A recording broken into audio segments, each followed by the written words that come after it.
This week we're going to be talking about modern idolatry. And I know I personally, growing up, had a pretty simplistic, kind of naive view of what idolatry actually was. I always thought idolatry was this thing where ancient, primitive, uneducated people would carve their funny little half-naked statues and they'd dance around them and sing their songs. And I thought they did it because of what skeptics today will refer to as the God of the Gaps.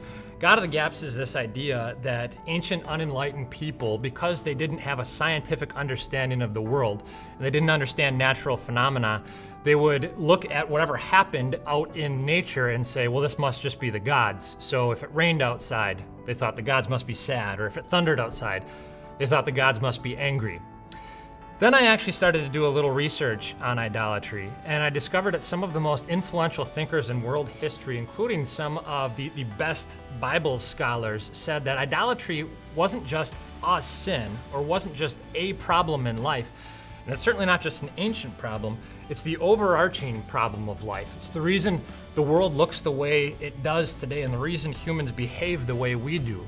For instance, Martin Luther once said that whatever your heart clings to and confides in, that is really your God. In other words, what he's saying is, it doesn't matter so much what you say on Sunday mornings. On a day-to-day basis, throughout the week, whatever you run to for security and hope and purpose in life, functionally, that's really your God. Another reformer, John Calvin, said something similar. He said that the human heart is an idol factory. Every one of us is an expert from our mother's womb in inventing idols. Even before these guys, one of the early church fathers named St. Augustine said something similar. He maybe said it best. He said, sin and idolatry isn't so much loving bad things and doing bad things.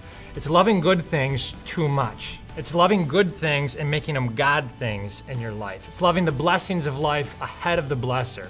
It's loving created things ahead of our Creator God.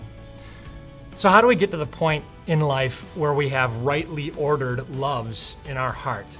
Well, all of the good things of life, you have to remind yourself, you have to sacrifice for. You have to work hard to get them. And even when you do get them, they often disappoint.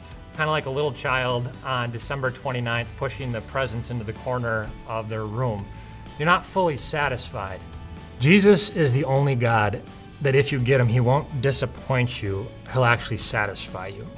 He's the only God that if you fail him, he doesn't curse you. He forgives you. Jesus is the God that you don't primarily sacrifice for, but he sacrificed himself for you.